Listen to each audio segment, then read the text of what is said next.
Hi everyone, my name is Katie Papke. I'm a licensed clinical social worker and substance abuse and crisis counselor in Grand Rapids, Michigan.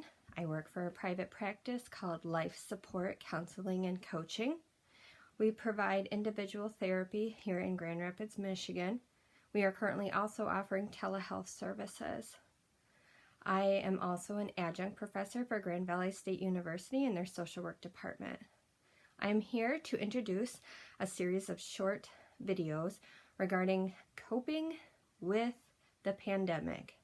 As you know, this has caused a worldwide crisis and lots of fear, anxiety is coming up. I am hearing it with my family, my friends, my clients, and I wanted to offer a series of short videos to help you.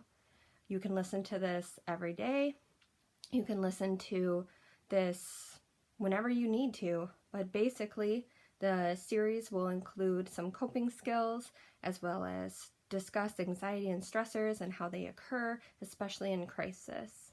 So as you know, regarding this crisis, there is a big fear of the unknown, and I think that is what is triggering the most anxiety, sometimes depression.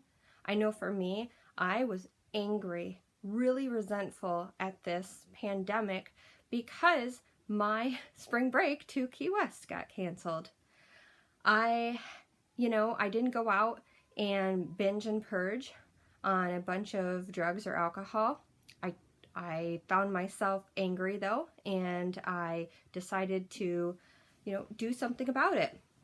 I had to get up and moving. I know that. I know I had to leave my house, and that was the most important thing, was just trying to continue with the norm in your schedule as much as you can.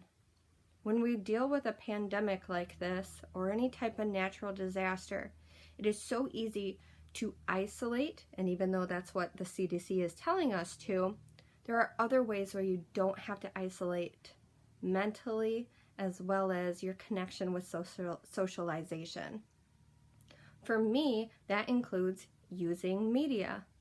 I recently attended a Zoom meeting, and although there's some mild anxiety related to using these type of meeting venues, it is going to be maybe our new norm for a short while. I feel like the what if statements, those things that run on our heads, are the statements that get us into the most trouble.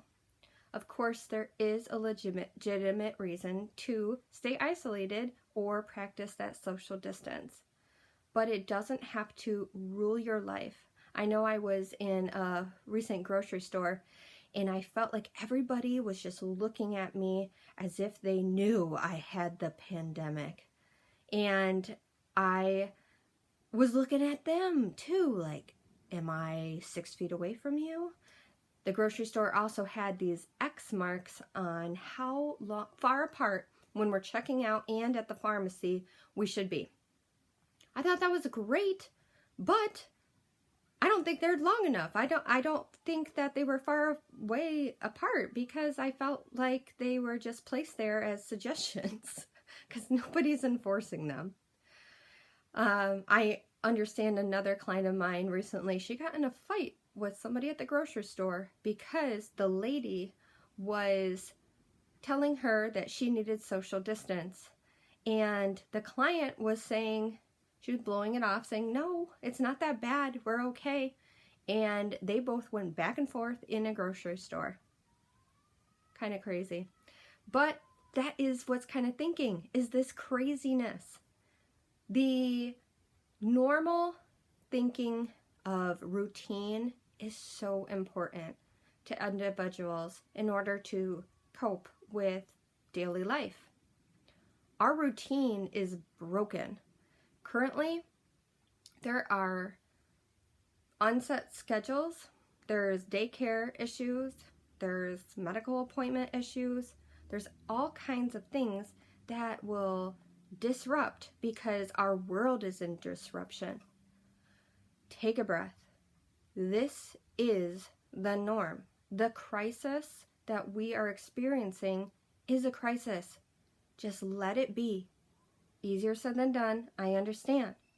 But as long as I don't react crazy with this crisis, that means above and beyond my normal coping skills, then it's going to reverberate in our brains and just continue to be an obsession.